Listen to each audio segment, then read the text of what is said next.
Hey folks, it's Bjorn here from 8 Ounce Coffee, and we are here today at Woods Homes with Brian. We're going to get a lovely tour and find out what they're all about.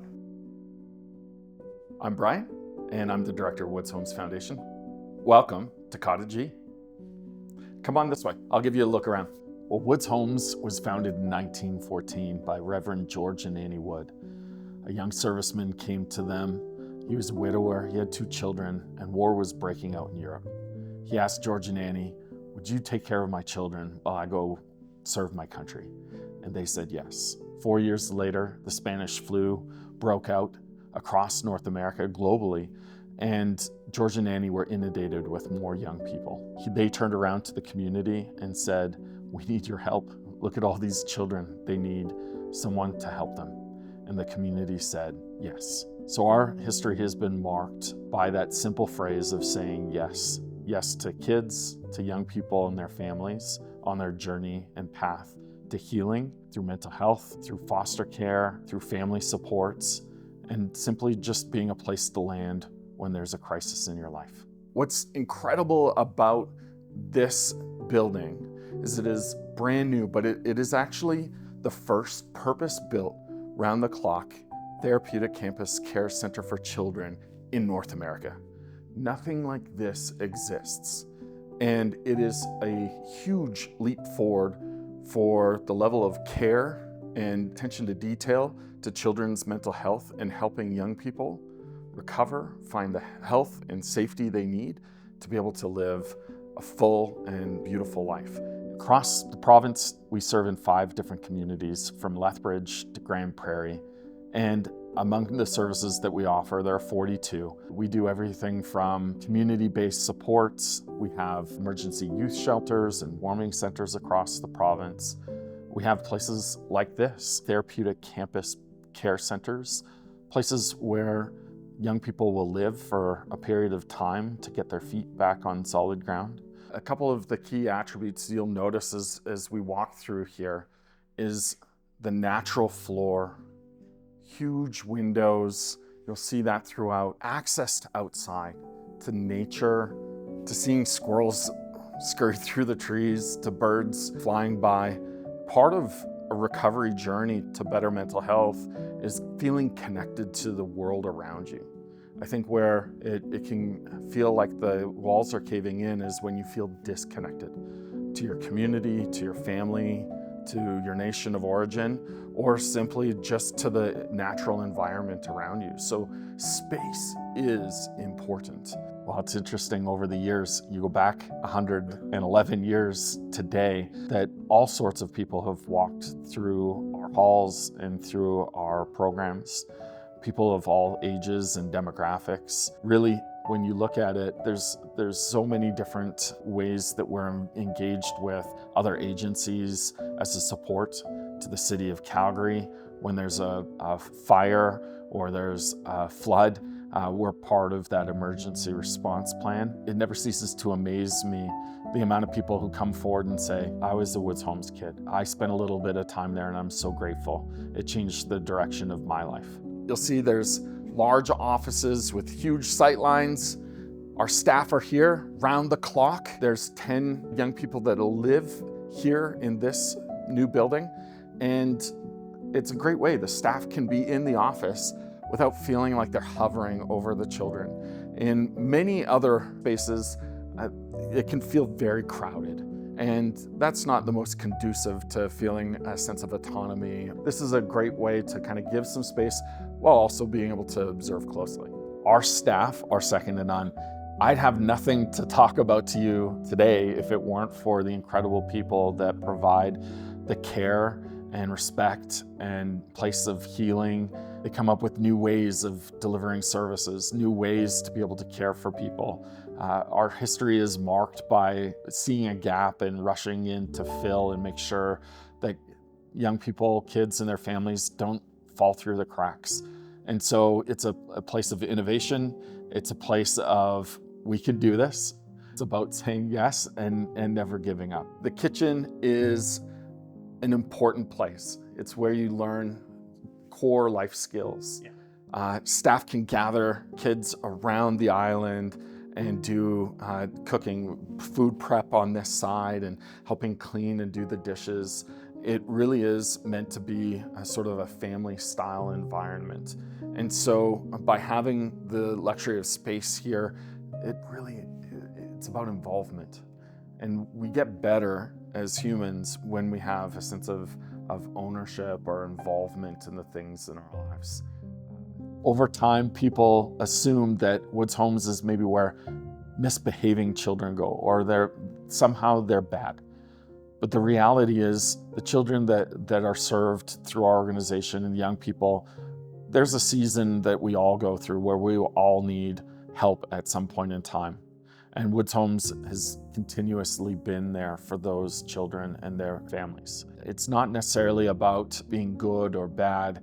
It's about being in a safe environment where you can journey to become the better version of yourself and always be able to look forward to the future. This would be an example of one of the rooms. There will be varying ages here. To begin our U12 program, kids who come to us in that program, they're coming because there's a lack of safety, or there's a threat, or there's something critical has happened in their lives that has forced them to have to come here. And this is a landing space that is safe for them, but there might be trauma and experiences for them where they've never had their own sacred space. This is a door that locks. This is a door that allows for them to have privacy. But it also is a room with big amplitude, tall ceilings. They have autonomy to turn on a light for reading at night. Our staff can also play some soothing music to help bring down the energy level for the evening. In particular, I think of one of our longtime leaders here at Woods Homes. Many, many years ago, she shared this story of a social worker in the north calling and saying, we have a young person, they can't fit into any other program, they're in real need of help. And Terry, she said, we'll take them. And then the social worker said, well, you don't know anything about him. And she says, it doesn't matter. This is a place that he can come. And that just rings true to me throughout our entire history, that we start at this place of, yes, let's do what we can. George Wood, who is our namesake, really felt passionate that young people should always have access to education. And so that exists right here in this building. So we have a partner with the Calgary Board of Education, and we have a school right downstairs. When it's time to go to school, you'll get your backpack on, you'll head out the door that we came in, and you would go around and you'll come in a separate entrance, just like you're actually going to school on a regular day. We wanted to emulate that experience.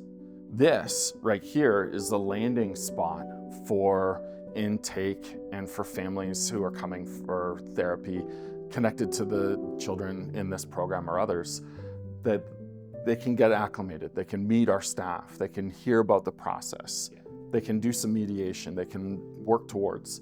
Our goal is to get kids home to their families and to their nations, because that's where they belong. That's where they're actually going to have their best shot. We're a temporary place while they're in acute need.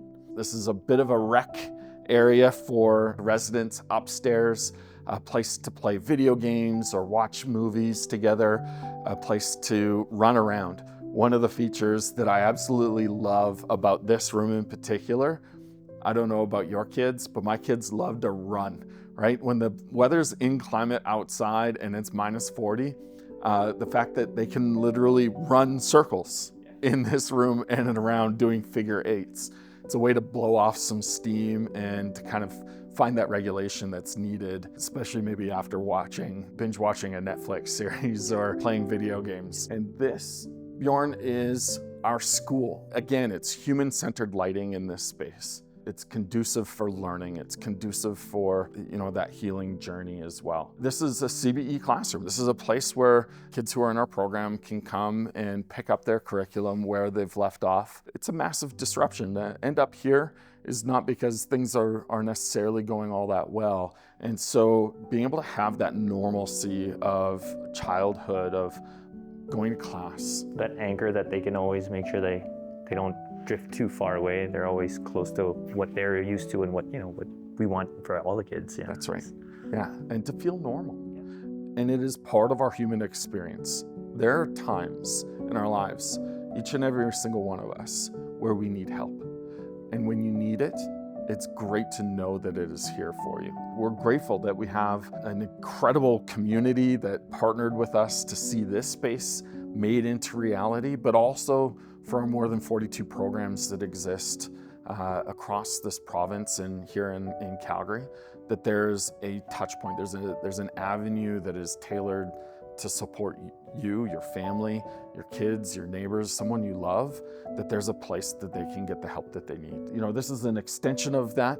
This is the newest. It's kind of the crown jewel right now, but it also is a great showcase of where we see the future going. So grateful for the people who've come long before myself and people who go way after me to see the gaps and say, let's do something. Let's say yes, let's find a way to find better healing in the future. I think one of the most exciting things that we're doing right now, you would think it's these buildings. They are super exciting, but the really exciting work is the day-to-day things that our staff do to care for the children, young people, and families in our care. They are the inspiration. They really are the superheroes in our society and very unsung. They're there when no one else is there, holding up hope when you don't have any. I think we recognized through the pandemic, through the angst of trade wars and changes in our geopolitical world, through the advancement of technology and social devices, we've recognized that our own mental health is very important. And now is like no other time that we can start bringing these issues to the forefront. Today, there's an opportunity to advocate, to raise your voice, to say yes to building good mental health. And that isn't necessarily about getting involved with Woods Homes, but it might be a personal, internal ask. It might be you saying, today, I'm saying yes to my own mental health. What can I do for myself or for someone I love, someone I care about? And so there's an opportunity like there has never been before to take real steps to having good mental health and having a community that thrives.